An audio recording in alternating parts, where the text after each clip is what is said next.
My intention today is to share with you some highlights from a very unique story in the Quran. This is towards the end of Surah Al-Kahf, something we recite every Friday. And that's a sunnah way, the prophetic way of letting us know that there are lessons in the surah that are going to be relevant in our everyday life. And we need to review them and renew them, especially on the day of Friday. And this guidance is going to protect us from all kinds of difficulty. The story itself is very long, and if I went into too much detail, it would take longer than the allotted time for the khutbah, but there are things in particular that I'll try to highlight, and I recognize that there are those of you that are listening that may not be familiar with the story, so I'll give you some synopsis as we go. This is one of the events in the life of Musa alayhi salam. The chronology of it is not known, but it seems it's very much later on after his great missions have been accomplished. The challenge against the Pharaoh is done, the crossing of the water is done, the Israelites are they're in the desert now, etc. And it seems it's in that time frame that Allah Azza wa Jal calls him to task. He gives him a mission, essentially that he has to go learn something. The first thing I'd like to highlight is Musa alayhi salam's commitment to learning.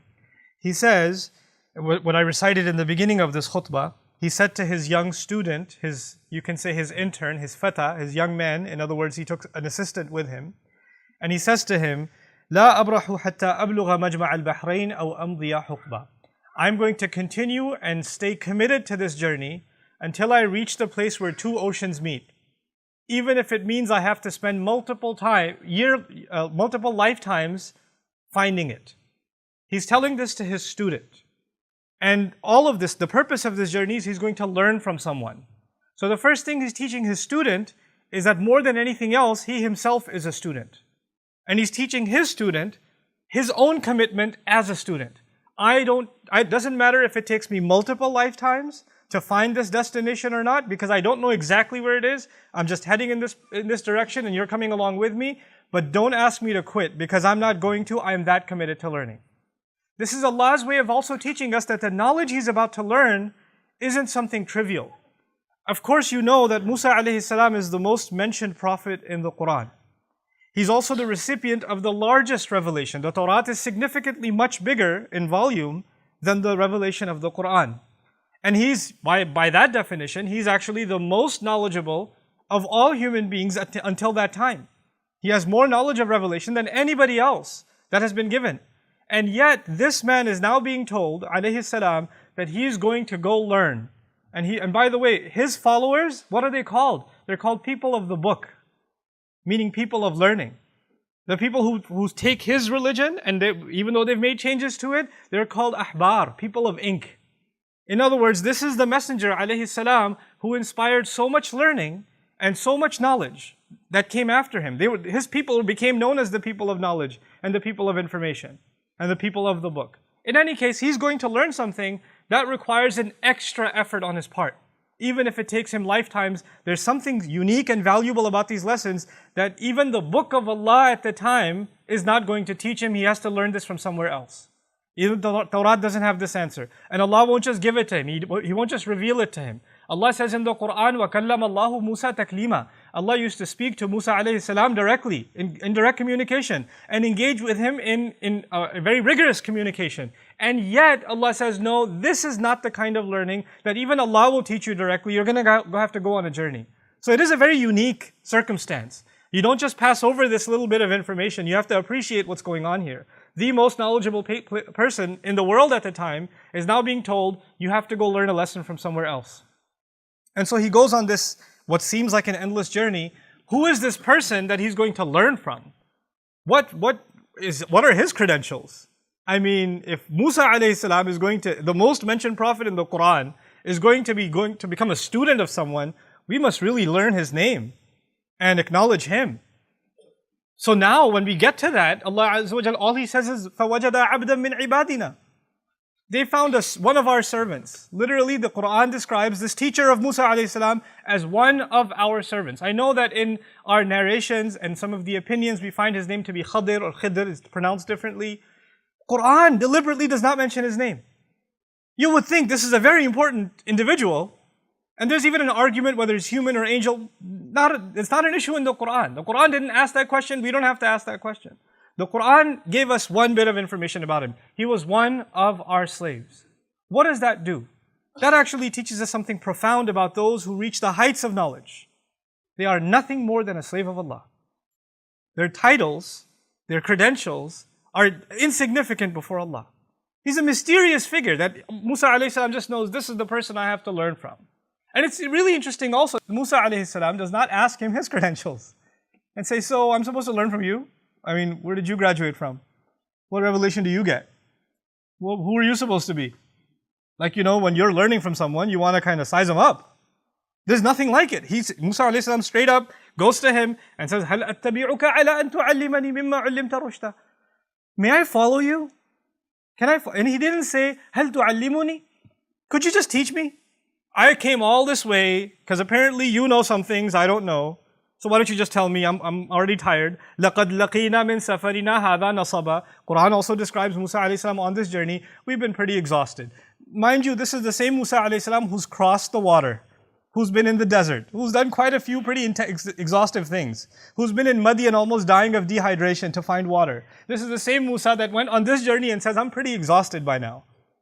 And after this exhaustion, he doesn't just say, can we just sit down here and learn now? Because it's been a pretty tough journey for me. He says to this individual, this abd bin ibadillah, he says to him, هَلْ أَتَّبِعُكَ? Can I follow you? This is interesting because what he's going to learn isn't just words. He has to follow him. This is a kind of learning that will come from experience. It's not book knowledge. It's not classroom knowledge. It's experience knowledge. And this is something Musa alayhi salam already knows. This person will teach me something that cannot come from books or words. He's going to show me certain experiences. So he's asking permission to follow him, and only by living those experiences will I learn something. And of course, his response is, you don't have the patience for it. لَن تَسْتَطِيعَ مَعِيَ صَبْرًا. I don't see you as capable of withstanding what's going to be coming. I don't see that you have the grit, the perseverance, the patience it takes to learn these lessons. And Musa alayhi salam then convinces him. And by the way, Musa alayhi salam could have also said, excuse me, I don't have patience. You know who I deal with? I dealt with Fir'aun. I debated with him. You know whose leader I am? Banu Israel. I don't have patience? You know what the kinds of things they've said to me? He doesn't say that. Clearly, Musa alayhi salam, you and I know, his patience has been tested throughout his life. Throughout his life, time and time again, his patience has been tested. And yet, these lessons, his teacher is telling him, they're not that easy. It's going to test your patience. You're going to lose it. You're not going to be able to withhold it. That's a pretty powerful statement to make. And for Quran to record it like that about Musa alayhi salam. And he says, سَتَجِدُنِي إِنْ شَاءَ اللَّهُ صَابِرًا. You'll find me patient. Inshallah, if Allah wills, I'm not saying that I have that capability, but if Allah grants me that capability, I will demonstrate patience to you. Okay, so that's his prerequisite for this learning. This is important for us because before we learn anything about these lessons, what we have to internalize is that these lessons cannot be learned if you're not patient.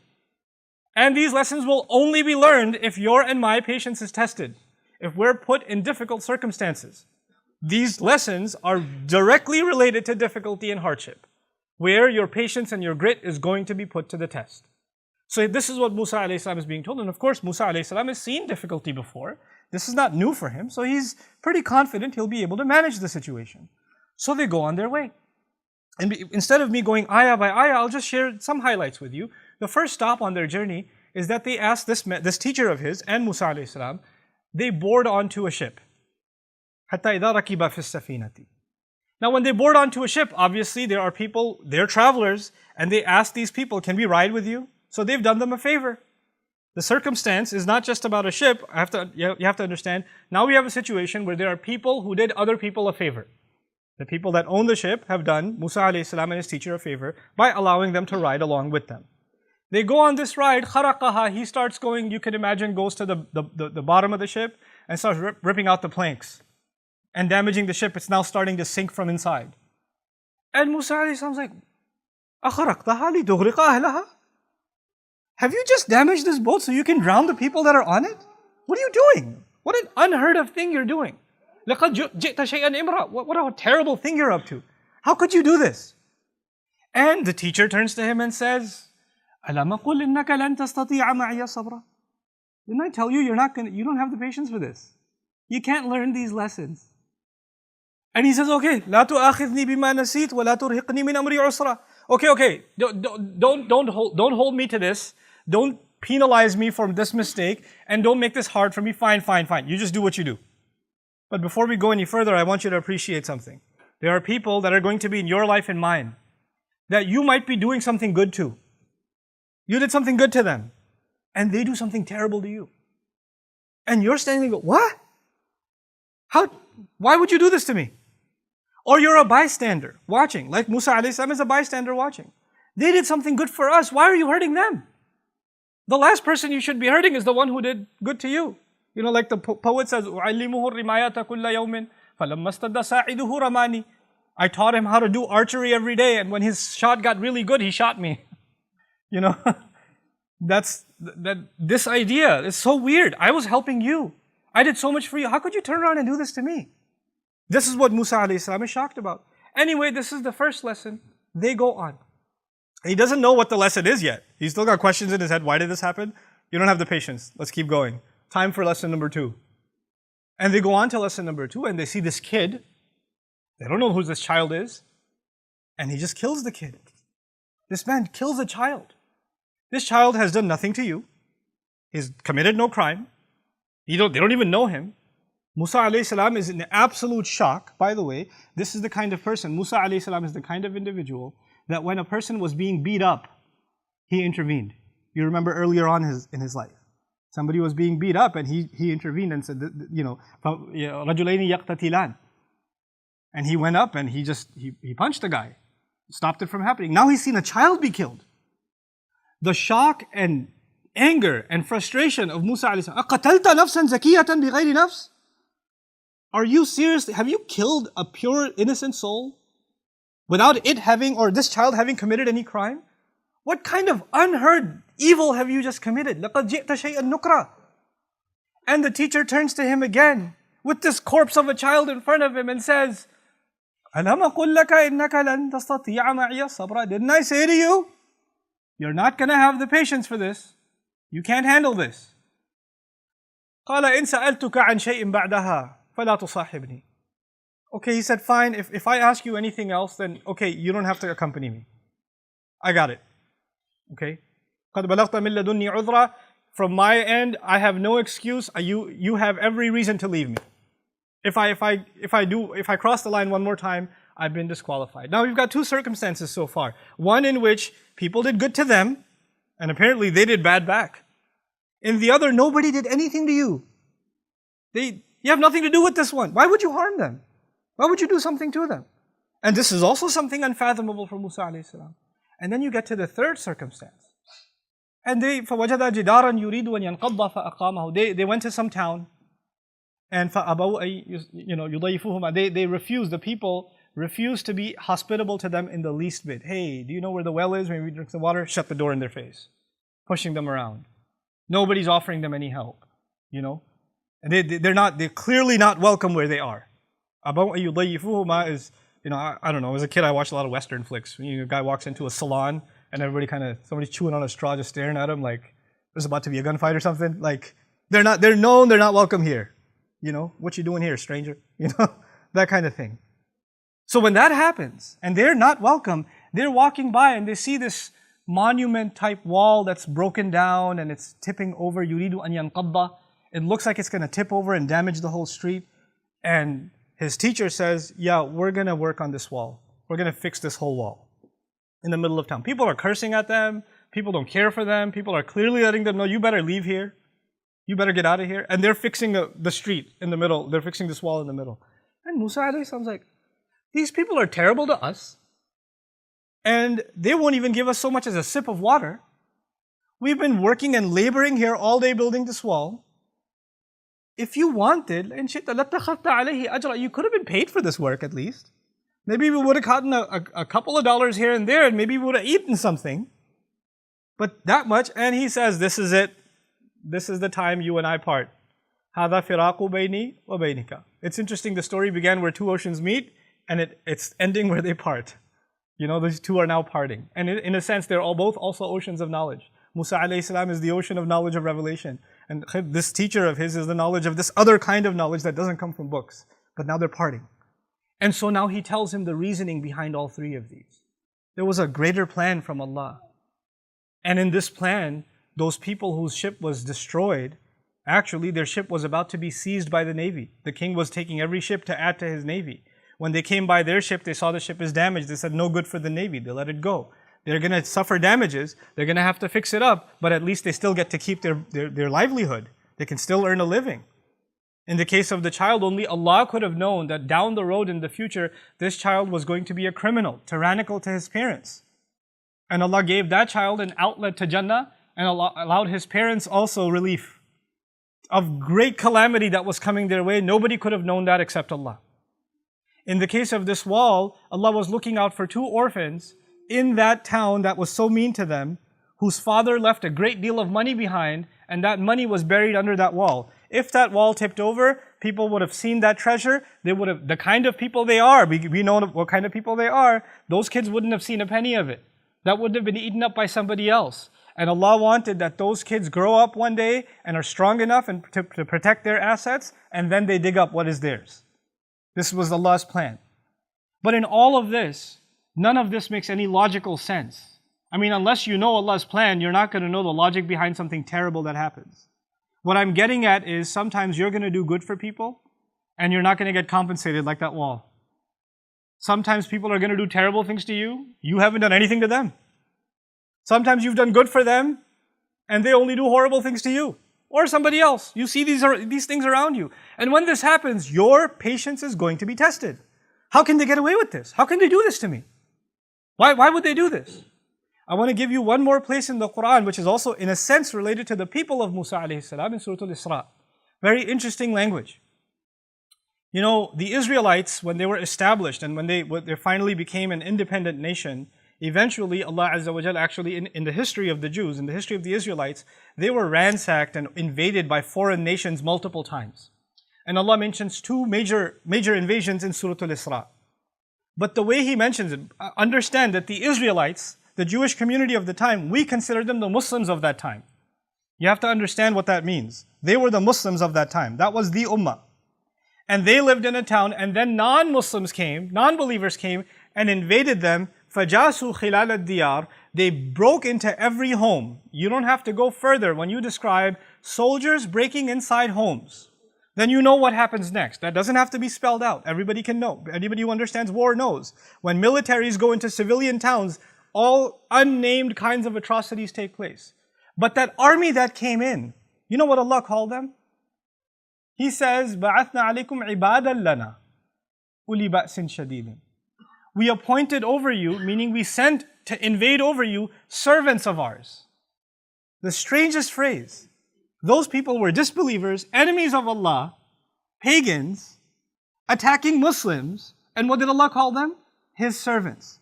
Sometimes people that do terrible, terrible things, they don't even know that they're serving a larger plan from Allah. They don't even know it. They don't even know that even in their rebellion against Allah, they are actually at Allah's service. They don't even know. The believers might not understand why this is happening to them. They don't see the future script.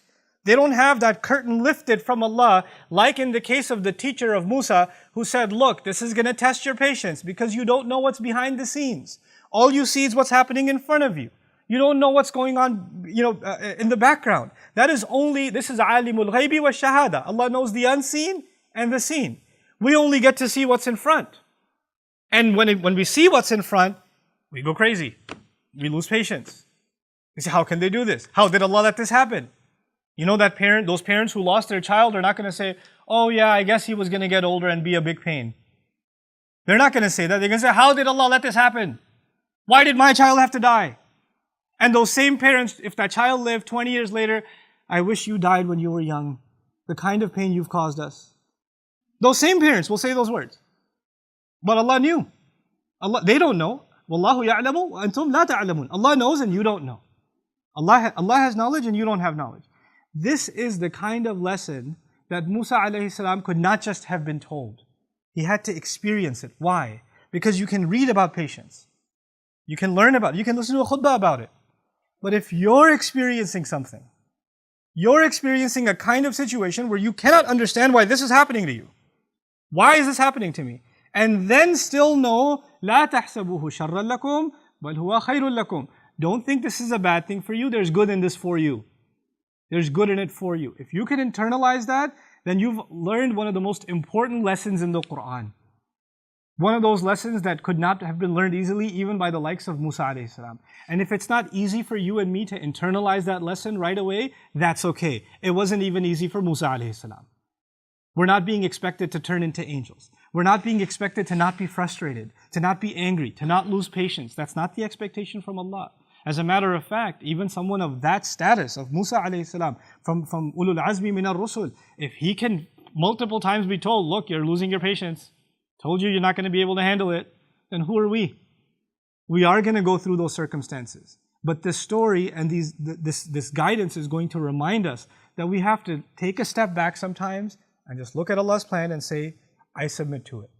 There is something good in it, in this life and in the next. And you know what? I'm going to accept that. And this is the lesson that Musa alayhi salam had to be given. We are not going to have someone like, Musa's teacher who will walk around with us, and when something bad happens, he'll be like, by the way, I know you're frustrated, but you know the real thing, you lost your job right now and you're really upset, but actually a much better job is coming and you would never have even applied for it if this didn't happen, and you're going to move to the town you always wanted to move to, but that's all planned out for you, but I just didn't want to tell you that, so right now I know you're pretty depressed because you don't have any savings, you don't have money to pay the rent and the electricity bill, and everything's falling apart, but just wanted to let you know there's something in the source code you didn't understand. That's not going to happen with us. That's not going to happen. That's only with that messenger and that lesson that he had to learn. And through that we know that there's always a plan. Because of this story, we know there's always a plan. And the plan of Allah is always meant to be something good. You know that knowledge that this man had, or this individual had, I'd say, to be careful. How did Allah describe his knowledge? He says, آتَيْنَاهُ رَحْمَةً مِّنْ عِنْدِنَا وَعَلَّمْنَاهُ مِن لَدُنَّا عِلْمًا. He says about this individual, Allah gave him a mercy that comes especially from us. And then secondarily, he says, we gave him a knowledge that comes especially from us. In other words, that knowledge that he has, before it is even knowledge, it is a mercy. Before it's even knowledge, it is a mercy from Allah. That was important to mention because everything he did didn't look like mercy.